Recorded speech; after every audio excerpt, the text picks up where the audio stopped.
Furnace ان کی کمپنیوں کو، تو آج بھی لوڈ شیڈنگ نہیں ہے. پیسے ہیں ان کے پاس؟ پیسے کدھر ہیں جی؟ بل لیتے ہیں لوگوں سے ڈبل ٹرپل، اور پیسے ان کے پاس ہوتے ہی نہیں ہیں. کسی وقت ان کے پاس پیسے نہیں ہوتے ہیں. ہمیں تو سمجھ نہیں ہے کہ پیسہ جا کہاں آ رہا ہے. افسوس کی بات تو یہ نا کہ بل وصول کر رہے ہیں ڈبل ٹرپل، پھر بھی وہ پیمنٹ بل وصول کر کے بھی عوام سے پھر بھی وہ پیمنٹ نہیں کر رہے ہیں ان اداروں کو. اگر ان اداروں کو یہ پیمنٹ کریں تو آج بھی آپ 19,500 میگا واٹ بجلی بنا سکتے ہیں، اور آپ کو صرف 16,500 میگا واٹ بجلی چاہیے. کتنی بدقسمتی ہے کہ آپ بنا سکتے ہیں ڈیم کے بغیر، لیکن آپ پیمنٹ نہیں کر رہے ہیں. یعنی کہ کوئی ایک تو ہوتا ہے کہ کہتے سرکل ڈیٹ بڑھتا جا رہا ہے، ہمارے پاس پیسے نہیں ہیں، اور بجلی کے نرخ بھی بڑھتے جا رہے ہیں کہ ہمارے پیسے نہیں ہیں. آپ کہتے ہیں فرنس آئل سستا ہو گیا ہے، ڈیزل سستا ہو رہا ہے، آرمی منڈی میں ویسے بھی را پیٹرولیم کی قیمت کم ہوگی، تو پھر مسئلہ کیا ہے؟ حکومت چاہتی کیا ہے؟ دیکھیے میں تو سمجھتا ہوں کہ نااہل حکومت ہے، وہ سمجھتی ہے کہ لوگوں کو پتہ نہیں ہے. حالانکہ یہ تو ساری چیز روز آپ کے چینلوں پہ آتی ہے کہ کروڈ کا کیا ریٹ ہو گیا. جب کروڈ کا ریٹ گرتا ہے تو پوری دنیا میں ڈیزل اور پیٹرول کا ریٹ کم ہو رہا ہے. یہ بھی ہمیں اس مثال دیتے ہیں ہندوستان کا. وہ ہندوستان اگر آج 7 روپے لیٹر بڑھا بھی دے تو آپ سے پھر بھی بہت کم ہے. 73 روپے ہو جائے گا، 74 روپے پھر بھی کم ہے. آپ کے پاس 105 روپے ہے میر صاحب. آپ اندازہ کریں 105 اور 73 میں تو بڑا فرق ہے. لیکن ان کا روپیہ بھی تو ہم سے بہت آگے ہے. وہ تو اس لیے کہ معیشت پر مضبوط ہے نا. آپ سے تو معیشت پر بنگلہ دیش مضبوط ہے. بنگلہ دیش کا 50 روپے، آپ کا 100 روپیہ، آدھے ان کا فرق ہے. معیشت ان کتنی کی ترقی کر چکا ہے. آپ کے سارے انڈسٹری صنعتکار وہاں جا رہے ہیں کیونکہ وہاں بجلی ہے.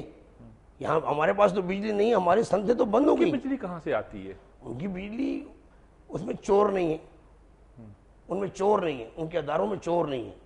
انہوں نے جو ادارے یہ بنائے تھے وہاں اپنے ملک میں تو لانگ ٹرم بیس پہ بنائے تھے. ہم نے شارٹ ٹرم بیس پہ بنائے تھے. نہ ہم قرضہ اتار سکیں اور نہ ہمارے پاس بجلی ہے. دونوں طرف ان کے پاس بجلی پوری ہے، اور صنعتکاروں کو بڑی مراد انہوں نے دی ہے. اس لیے یہ 3 ملکوں میں آج سری لنکا اور ملیشیا اور یہ آپ کا بنگلہ دیش یہاں سارے جا رہے ہیں کیونکہ وہاں لیبر بھی سستی ہے. ہمارے پاس تو آپ دیکھیں نا، روز جب رات کو ٹی وی پہ آپ دیکھتے ہیں فیصل آباد کا سنتیوں تو بالکل تباہ ہو گیا ہے. لاہور کو دیکھیں، 14 15 گھنٹے لوڈ شیڈنگ لاہور شہر میں. اندازہ آپ کریں. اور پھر کہتے ہیں کہ جی پنجاب کے وزیر اعلیٰ نے کیوں نہیں بنائی؟ اس کے پاس تو اختیار ہے، یہ بنا تھا. کوئی ہمارے پنجاب کے تو 3 منصوبے آپ کے پاس پڑے ہیں، آپ دستخط ہی نہیں کر رہے ہیں. جب مرکز دستخط نہیں کرے گا وہ کیسے بنائے گا بیچارہ؟ اس لیے مجھے تو بہت افسوس. مشینیں کراچی بندرگاہ پہ پڑی ہوئی گل سڑ رہی ہیں، کیچو کی ملیاں اور نندی پور کی. جی بات یہ ہے کہ انہوں نے ہر چیز اسی لیے رکھی ہے کہ یہ چاہتے ہیں کہ جو ہم کریں وہ ٹھیک ہے. اور میرا خیال ہے کہ اللہ کا ان پر عذاب ہوگا. لوگ بڑے اس میں جا رہے ہیں، بڑے تجربے میں، لوگوں کو ڈپریشن ہے، لوگ مریض ہو گئے ہیں اس کے کہ دیکھتے ہیں کہ کیا کریں. کھانے پینے کے لیے کچھ نہیں ہے. جوان لڑکیاں، آپ چلے جانا کسی روڈ کے اوپر، جوان بچیاں ہماری قوم کی روڈ پہ کھڑی ہوتی ہیں بھیک مانگنے کے لیے. اگر بچے تو مانگتے تھے، بچوں کو میں نے کبھی اس تعداد میں نہیں دیکھا تھا. اب کراچی چلے جائیں، کدھر چلے جائیں، اور یہ سب اللہ تعالیٰ نے یہ بدبخت ہیں. ان کو 4 دفعہ حکومت ملی، 2 دفعہ مسلم لیگ نون کو ملی. سب سے پہلا تو پاور ہوتا ہے شجاعت میر صاحب. پاور پیسوں کا ہو، پاور بجلی کا ہو. اگر بجلی آپ کے پاس ہوگی، پانی ہوگا تو آپ کو ملک ترقی کرے گا نا. آپ زرعی ملک ہیں، اور پاور اس لیے آپ کو چاہیے، بجلی اس لیے کہ آپ کو صنعتیں چلیں تاکہ لوگ بے روزگار نہ ہوں، اور پانی اس لیے چاہیے کہ آپ کا ملک آباد ہو. آپ دیکھیں نا بردانہ نہیں مل رہا ہے کسانوں کو. میر صاحب خدا کا واسطہ مانے، ان کو سمجھائیں، ان کے ساتھ آپ کی کم باتیں ہو رہی ہیں. بردانہ نہیں ہے، لوگ ترس رہے ہیں پنجاب میں بردانے کے لیے. قسم خدا کی بوریاں جو ہوتی صبح گندم کے لیے صبح جاتے ہیں 9 بجے اور رات کو 9 بجے مرکز سے واپس آتے ہیں. کسان روتے ہیں بردانہ نہیں. کیا ان کو نہیں پتا کہ ہر سال گندم آتی ہے؟ ہر سال گندم آتی ہے میر صاحب. ان کو چاہیے کہ یونین کونسل کے سطح پر بڑے گوڈاؤن بنا لیں تاکہ ان کا بردانہ بھی بچے، کم بردانہ ہو، جلدی کام ہو، تاکہ اس پہ اتارتے جائیں. میں سمجھ نہیں رہا ہوں یہ کب تک ایسا ہوگا.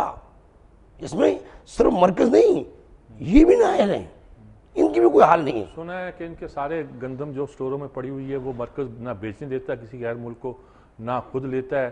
اور نہ وہ سٹور خالی ہوتے ہیں، نہ ان کا پیسہ ریلیز ہوتا ہے کہ سب یہ کہنا کبھی یہ تو نہیں کہا نا کہ ہمارے گندم پڑی ہے اور ہمیں مرکز چیختے رہتے ہیں، جی چیختے رہتے ہیں اس میں. میں نے تو کبھی اخبار میں نہیں پڑھا. نہیں آیا ہونا یہ چاہیے، کہہ رہے ہیں ہونا یہ چاہیے. اگر یہ نہیں ہے تو ایکسپورٹ کرنے کی بات کرتے ہیں اپنے گھر. چلیں خیر ٹھیک ہے، بہت شکریہ آپ کا جی مدرک صاحب، آپ نے بہت ہماری رہنمائی کی ان مسائل پر جی. لیتے ہیں ایک وقفہ، وقفے کے بعد حاضر ہوتے ہیں.